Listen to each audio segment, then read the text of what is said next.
Well, hello YouTube. I'll first introduce myself as Pamela. This is my first video posting, and I have a feeling I'll maybe posting more. But first I want to start with my main purpose of this video, and that is to post an open letter to the President that I had written and gotten a response. And first I'm going to read this letter, and then I will try to explain the response. So here goes. Dear President Donald J. Trump, based on your profound ability to defy the odds, as well as your courage to take action on difficult and complicated issues, I am compelled and emboldened to write you to express some of my concerns about mental health and child abuse, and to offer some insight into these conjoined issues. Before I discuss my concerns, I would like to disclose a brief history of my life in order to aid you in understanding the empirical depth of my insights. I do not claim to hold all the answers to the problems that encumber our world, nor am I a narcissist or mentally disturbed. However, I have lived an incredibly arduous existence that has been tumultuous and insufferable. My suffering began at the hand of my parents and a monstrous man, followed by years of institutional abuse endured within the confinements of a state psychiatric institution, an institution that branded me with a stigma that left me without validity or any value to society, as an invalid human. My time endured in this demoralizing environment denied me basic and vital human interactions, as well as a formal education. Although left to my own accord, I have educated myself and self-persevered, despite those who doubted my capacity to live a life beyond the institutional walls that have oppressed, repressed, and hindered my existence. As an invalid human, I turned my attention, thoughts, and concerns to the troubles of the world and the challenges humanity faces. In fact, it was from behind the walls of my institutional confinement during the Cold War and arms race that I decided for the first time to write the President of the United States.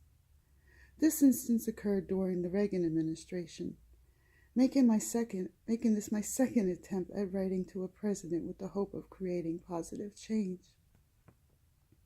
35 years ago, I offered the simple wisdom of a naive teenager about war and peace. Today, I offer my empirically obtained wisdom to help remove the blinders of denial and shame. Through compassion and awareness, we can illuminate understanding and together face the decades of pestilence that has caused the infestation of human abuses that hides behind the shame of its provocations, fueling the cancerous silence that continues to insidiously wrap its vines around society. It is therefore imperative that we have the courage to open a dialogue on these issues and reverse this damaging affliction that has engulfed humanity, from the senseless shootings to the cultural divides within our nation. What I am hoping to achieve with this letter is to have an audience with you and those within the ranks of our government who are assigned to help resolve these issues, so that together with your expertise and my insights, we can make a dent in the issues involving mental illness, the mental health system, and child abuse in particular. In other words, I'm offering my experiences on the front lines and insights on these issues in a transparent and open dialogue to help yield and mend the sufferings from human abuses. I have broken the pattern of abuse within my family roots and dream of a world where the cycle of abuse no longer repeats itself. I dream of a world in which the existence of abuse is a rare instance rather than a common occurrence. Currently, I live an isolated existence of deprivation and poor health, a residual effect of the abuse in itself. It is an unfortunate fact that children who are abused die on average of 20 to 25 years earlier than those who are not.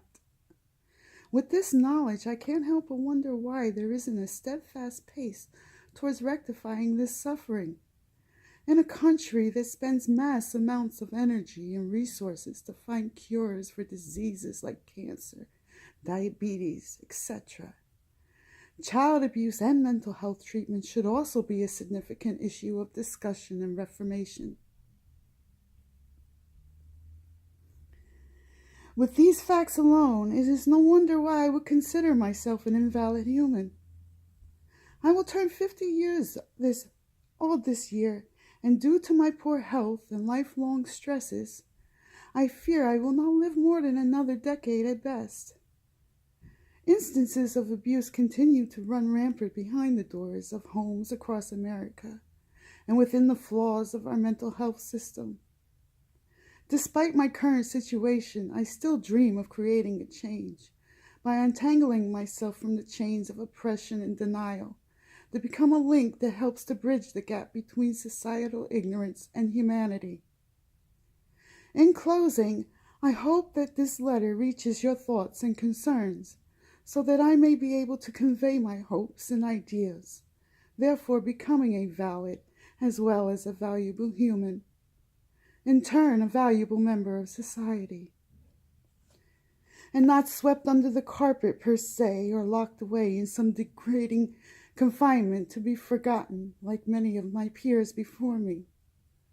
I look forward for a response and hopefully the opportunity to articulate my dreams and ideals with more depth, because this letter merely expresses only a fraction of the insight I have to offer. My humble regards. And that's that. And now, after that letter, I would like to explain my story a lot more as we go along here. Now I'd like to show you the response that I got from the White House for this letter. It took 5 months, but I got a response. I waited, and this is what I got. I'm not sure if you could see this proper, if it's mirror imaged or anything, because I'm not really good with this technical stuff.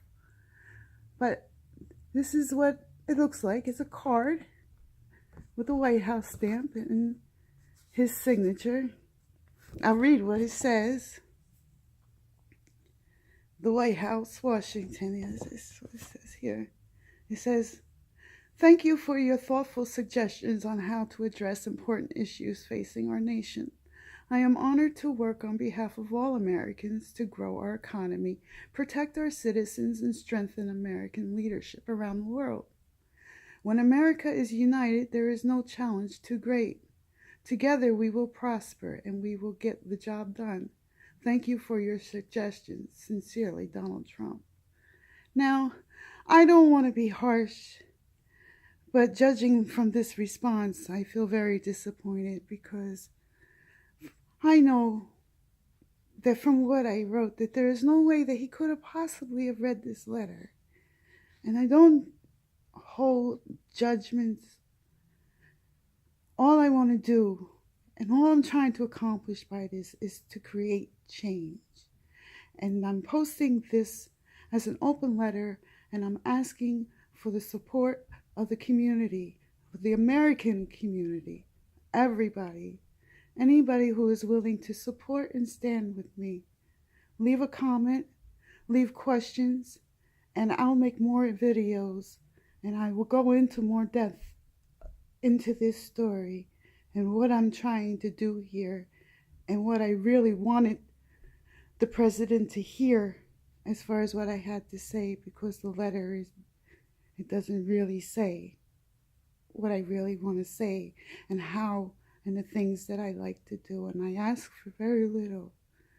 But anyway, I'm gonna leave it like that. And before I start crying too much, I'm not one for this, but it's kind of hard sometimes. So post a comment. Nice to meet you all. Till later.